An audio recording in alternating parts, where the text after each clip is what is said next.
আমরা এখন আছি যুক্তরাষ্ট্রের রহস্যময় শহর সেন্ট্রালিয়াতে, একটি শহর যেখানে বহু বছর আগে সব মানুষ তাদের ঘরবাড়ি ছেড়ে চলে যেতে বাধ্য হয়েছিল। আপনারা আশেপাশে যে বাড়িগুলো দেখছেন সেগুলোর কোনোটিতেই এখন আর মানুষের বসবাস নেই।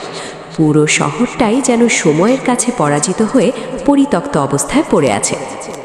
আমরা ধীরে ধীরে এই শহরের ভেতর দিয়ে হাঁটছি এবং একে একে সব কিছু আপনাদের সামনে তুলে ধরার চেষ্টা করছি। এখন আমরা এমন একটি বাড়ি খুঁজছি যেখানে ভেতরের আসবাবপত্র এখনো রয়ে গেছে। এই মুহূর্তে আমরা একটি ঘরের ভেতরে প্রবেশ করছি। সম্ভবত কয়েক দশক আগেও এই ঘরে মানুষের বসবাস ছিল, কিন্তু আজ এখানে আর কেউ নেই। তারা চলে গেছে, রেখে গেছে তাদের ব্যবহৃত সব আসবাবপত্র। জিনিসগুলো এখনো আগের জায়গাতেই আছে, শুধু তার উপর জমে আছে ধুলাবালি আর চারপাশে মাকড়সার জাল। পুরো ঘরটাই নিঃশব্দ ও পরিত্যক্ত এক স্মৃতির মতো দাঁড়িয়ে আছে।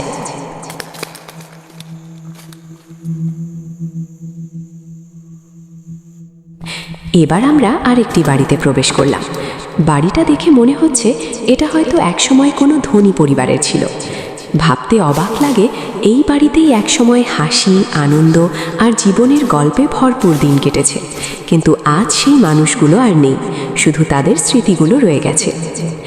আমরা এখন ধীরে ধীরে সিঁড়ি বেয়ে তৃতীয় তলায় ওঠার চেষ্টা করছি। সত্যি বলতে একটু ভয়ও লাগছে। সিঁড়িগুলো এতটাই পুরনো যে কখন ভেঙে পড়ে কে জানে।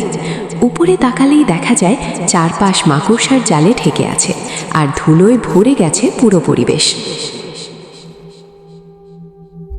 এই শহরের প্রায় প্রতিটি বাড়ির সামনেই এভাবে পরিত্যক্ত গাড়ি পড়ে থাকতে দেখা যায়। আশেপাশে কোনো মানুষ নেই, নেই কোনো কোলাহল, পুরো শহরটাই নিঃশব্দ। যারা নিরিবিলি শান্ত জায়গা পছন্দ করেন তাদের কাছে হয়তো এটা অদ্ভুতভাবে আকর্ষণীয় মনে হবে। আপনারা কি জানেন ঠিক কী কারণে এই শহর থেকে সব মানুষ চলে গিয়েছিল? এই বিষয়টি নিয়ে আমি আমার ফেসবুক পেজে দুটি ডকুমেন্টারি ভিডিও প্রকাশ করেছি, চাইলে সেগুলো দেখে নিতে পারেন। সেখানে আমি বিস্তারিতভাবে সব কিছু ব্যাখ্যা করেছি এবং বিভিন্ন জায়গা ঘুরিয়ে দেখিয়েছি।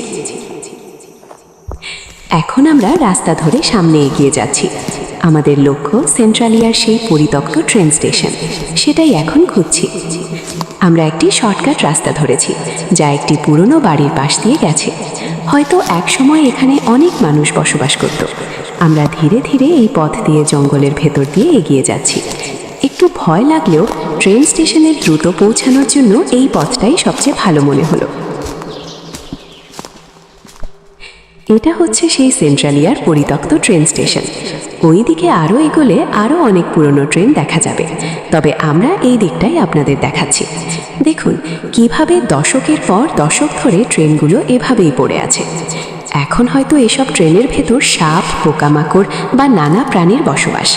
আমরা নিরাপত্তার কারণে ট্রেনের ভেতরে যাচ্ছি না, দূর থেকেই এই দৃশ্য আপনাদের দেখাচ্ছি। আশা করি আজকের ভিডিওটি আপনাদের ভালো লেগেছে। ভালো লেগে থাকলে অবশ্যই ভিডিওটিতে একটি লাইক দিন। কেমন লাগলো কমেন্টে জানাতে ভুলবেন না। আর সেন্ট্রালিয়া নিয়ে আমার করা ডকুমেন্টারি ভিডিওগুলো দেখতে চাইলে আমার ফেসবুক পেজে গিয়ে দেখে নিতে পারেন।